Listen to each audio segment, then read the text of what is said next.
औज़ुबिल्लाहिमिनश्शैतानिर्रजीम बिस्मिल्लाहिर्रहमानिर्रहीम। अज़ीज़ तलबा व तालिबात अस्सलामु अलैकुम। उम्मीद है कि आप सब खैरियत से होंगे और गुज़िश्ता लेक्चर को अपने ध्यान से सुनते हुए अपने घर का काम भी मुकम्मल किया होगा। अब हम अपने तदरीसी सिलसिला को आगे बढ़ाते हैं। आज हमारा तदरीसी सिलसिला नंबर 3 है। तारीख़ है 14 जुलाई 2020 और दिन मंगल। आज जो हमने काम करना है वो है दरख्वास्त प्रिंसिपल के नाम किसी फैक्ट्री के तालीमी दौरा की इजाज़त के लिए। या आपने इसको नीट करके रजिस्टर पर भी लिखना है। स्कूल की जानिब से जो आपको नोट्स फ्राहम किए गए हैं उन पर ये दरख्वास्त मौजूद हैं। तो इसका हम आगाज़ करते हैं। अल्लाह ताला से दुआ है कि वो तालीम के सिलसिले में हमारे सीनों को खोल दे, हमारे लिए आसानियाँ पैदा फरमाए और हमारी फ़हम व फ़रासत के मुताबिक इस सबक को समझने में हमारी मदद फरमाए। दरख्वास्त प्रिंसिपल के नाम किसी फैक्ट्री के तालीमी दौरा की इजाज़त के लिए आपने उन्वान लिखना है पहले। उसके बाद जो भी उसका उन्वान है वो लिखना है। यानी आज हमारा काम है फैक्ट्री के तालीमी दौरा की इजाज़त, तो ये हम उन्वान में लिखेंगे।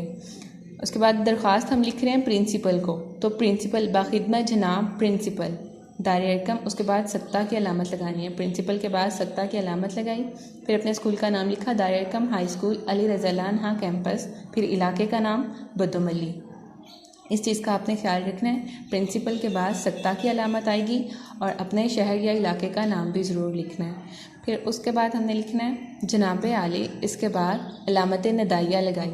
जब हम किसी को पुकारने के लिए ये अलामत इस्तेमाल करते हैं उसको अलामत निदाइया कहते हैं। और जब किसी ताज्जुब या हैरानी वाली बात के बाद ये अलामत लगाते हैं तब इसको अलामत इस्तजाबिया कहते हैं। मतलब अलामत एक ही है मगर इसके नाम दो हैं। अगर किसी को पुकारने के बाद या मुखातिब करने के बाद ये अलामत लगाई फिर अलामत निदाइया, और जब किसी हैरानी वाली बात या खुशी वाली बात के बाद ये अलामत लगाई फिर इसको अलामत इस्तजाबिया कहते हैं। आगे दरख्वास्त का आगाज़ करते हैं। गुजारिश है कि मैं गुज़िश्ता कई सालों से आपके ज़ेरे साया तालीम हासिल कर रही हूँ। ज़ेरे साया यानी आप ही के स्कूल में, आप ही के निगरानी में तालीम हासिल कर रही हूँ। इस तालीमी सिलसिला के दौरान कई बार हमारे निसाब में, निसाब कहते हैं सिलेबस को, यानी हमारा जो तदरीसी निसाब है ना, जो हम दरसी निसाब कुतब जो हम पढ़ रहे होते हैं, किताबें हमारी वो निसाब में शामिल होती हैं। निसाब में फैक्ट्रियों के बारे में उन्वान आया है, लेकिन हम लोग इसके बारे में मुकम्मल तौर पर समझ नहीं पाते। जाहिर सी बात है, एक जब आपको बच्चों को तजर्बा करके बताया जाता है तब बच्चे उस बात को बेहतर समझते हैं। लिहाजा बहुत से तलबा ने ये गुजारिश की है कि आप हमें किसी फैक्ट्री के तालीमी दौरा की इजाज़त दे दें।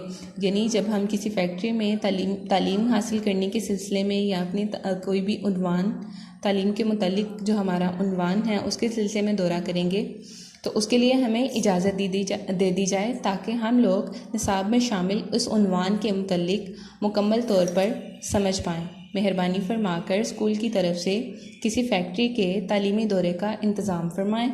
एन नवाजिश होगी। उसके बाद अल आरिज़, आरिज़ का मतलब होता है अर्ज़ करने वाला। अर्ज़ किसको कहते हैं? दरख्वास्त को अर्ज़ी करने वाला। आपके ताबा फरमान यानी आपकी जितने भी क्लास है उन सब ने ये दरख्वास्त की है ना। नीचे जमात का नाम लिखें, जमात हफ्तम। अगर वो नहीं लिखना तो अलिफ बे जीम लिखें। उसके बाद रोल नंबर लिखें। मौरख़ा या तारीख़ आपने दाएं तरफ लिखनी है। यह है हमारा आज का लेक्चर। उम्मीद है कि आप दरख्वास्त लिखने के तरीके से आगाह हो गए होंगे और इसी तरीके के मुताबिक आप रजिस्टर पर नीट फॉर्म में इस दरख्वास्त को लिखेंगे और लिखने के साथ साथ इसको ज़ुबानी याद भी करना है। अल्लाह पाक आपके इल्म में इजाफ़ा फरमाए। फ़ी अमान अल्लाह।